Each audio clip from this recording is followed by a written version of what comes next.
he doing? I find it best not to look. I've wanted to look at the Mission Impossible franchise for a long time, but held off due to the impending release of Fallout. Now we are at that film's point of release, it felt like time to dive into it, and with a pretty big question. Is it the best action film franchise of today? Or perhaps ever? That is a big question, but one I can't help but ask myself. When I look at other franchises, I'm talking Bond, Fast and Furious, Lethal Weapon, Police Story, Bourne, Indiana Jones, Terminator, and so on, and I can't really think of one more dependable than Mission Impossible. Good comparisons are of course Pirates of the Caribbean and Fast and Furious, to which Johnny Depp and Vin Diesel respectively are the linchpins of those franchises in the same way as Cruise, but to decidedly more mixed results. Whereas Pirates has devolved more and more of each film into a bloated, uninspired mess, and Fast and Furious had a very patchy middle period before the fifth film, Mission has gradually developed with each entry into an always dependable blockbuster series with arguably no truly poor entry. The later films in fact are probably the best, and I can't think of another franchise where the sixth entry is arguably the most acclaimed, with the others still all being considered half-decent cinema. Cruise is in a way the Mission franchise's Kevin Feige, a central presence involved throughout who has basically auteur-like control over the decisions, becoming increasingly tied into the series, though without any threat of extended universes or anything like that. Jeremy Renner may have one point been groomed as a potential new lead of the franchise, but Cruise has quickly seen to it that he is the one thing keeping the series going. Normally, such control by a lead actor over a project can lead to mixed, if not disastrous results, but where someone like Depp has helped lead his franchise to critical drubbing at the same time as his public image has become increasingly tainted, Cruise righted his personal ship by doubling down on his professionalism and steering Mission more towards success. People come to Mission Impossible for Tom Cruise and for his stunts, and it was upon fully realizing that he really took it forward into the behemoth that it is today. The series has had a really interesting evolution, and it's possibly because it started off in a pretty unassuming way that it has been able to stand out as so dependable. The first isn't a classic, and is in fact nothing really more than a well-made thriller with some impressive action sequences. It is directed brilliantly, though it is far from De Palma's best work, and though Cruise stands out, the plot is a mix of hard to follow and forgettable. Something that would stay with the series from first to latest entry, however, is that they led with the action, and the plot was reworked to accommodate that. They went into pre-production without a finished script, but knew they had some pre-planned big set pieces to fit in. Again, this is usually a sign of danger in filmmaking, but Mission Impossible always seems to make it work. Brian De Palma is a master of tense action scenes, and Cruise pushed even then to make them the best they can be, ensuring, for example, the wind machine they used for the train scene could create the fastest wind stream possible, and doing the majority of his own stunts. That is what the first film is really remembered for, even if the whole thing itself isn't much more than a half-effective thriller, and it's what Cruise kept in mind as his control over the franchise grew more and more. There was word that he didn't entirely get on with De Palma, and it is telling that the next choice of director was John Woo, who, though of course an action master, was also someone with a lot less clout in Hollywood than De Palma. Mission Impossible 2 gets a bad rap. The plot is again a bit convoluted, the running time just too long, and it suffers from a very forgettable villain. What it does have is another great Cruise performance and some really stellar action. Woo went all the way here, with an enthusiastic Cruise throwing himself at the stunts as much as possible. It paid off, and even if the critics weren't incredibly kind, it was the highest grossing film worldwide of 2000. By Mission Impossible 3 though, things weren't looking quite as rosy. David Fincher and then Joe Carnahan left the director's chair citing creative differences, with Cruise then selecting the relatively untested TV director J.J. Abrams for his first cinematic outing. Cruise was exerting more control at the same time as his personal life was beginning to tarnish his image. He wasn't the superstar he once was, and though the film works pretty well, it was really a make or break for the franchise.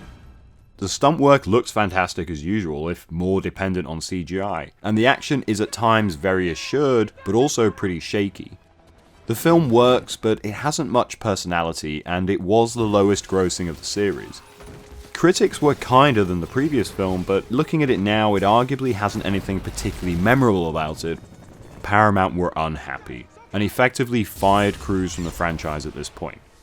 That was until they wanted another Mission Impossible later and decided to give Cruise another chance, with a potential backup to take over, of course. I think for me this is the point that Mission Impossible really found its turning point into becoming a major action franchise and led to one of the best entries to boot. Tom Cruise was called insane a lot before Ghost Protocol, so the mission then became for Cruise to change the context of that.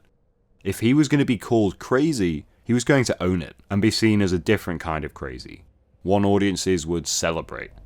The next era for Cruise and Mission Impossible began, and it started with him hanging off the Burj Khalifa.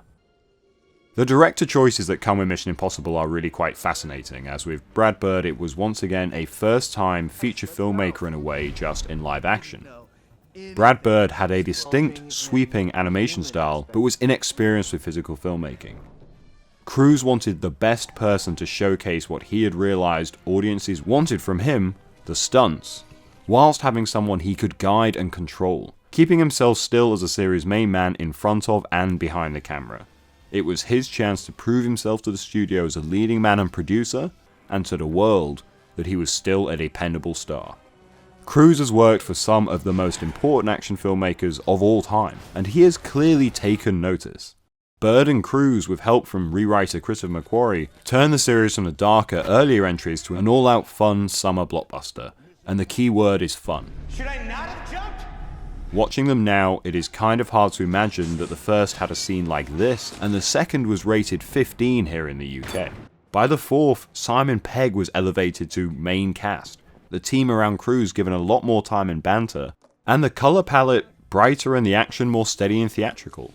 It was now a roller coaster for all ages, and it worked. That paid off, and with the fifth entry, McQuarrie was promoted to director.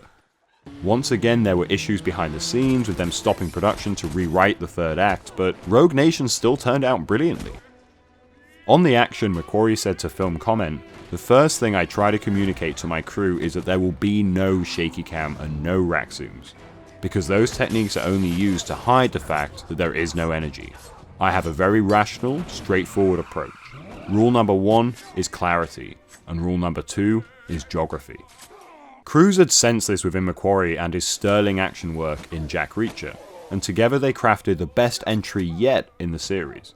Before, of course, the critical darling, that is Fallout, again directed by McQuarrie. Cruise has a clear, obvious understanding of what works in the action film sphere, and is exploiting that brilliantly. The stunts have gotten bigger, and are captured with genuine photographic clarity, and audiences have all but forgotten Cruise's mid-noughties controversy. The plots are simpler than when they started, and though the stakes may reach potential nuclear disaster and warfare, they never feel too dour. The team is always entertaining, with the pleasing presence of the underrated Ving Rhames held onto, and yet Cruise is still front and centre. The once touted Cruise replacement Jeremy Renner is nowhere to be seen in Fallout. Is Mission Impossible the best action franchise? Well, in terms of number of entries and the consistent quality across them, it's hard to deny it. No one entry, save for perhaps Fallout, is a genuine classic, but in terms of dependability, you just can't seem to go wrong with a Mission Impossible film.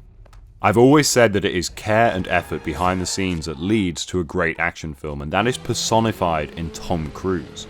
The moment he felt his personal life affecting his work, he put in that effort to really prove himself with Ghost Protocol, and change the dominant public perception of him, and has continued to effectively build on that steadily through to Fallout.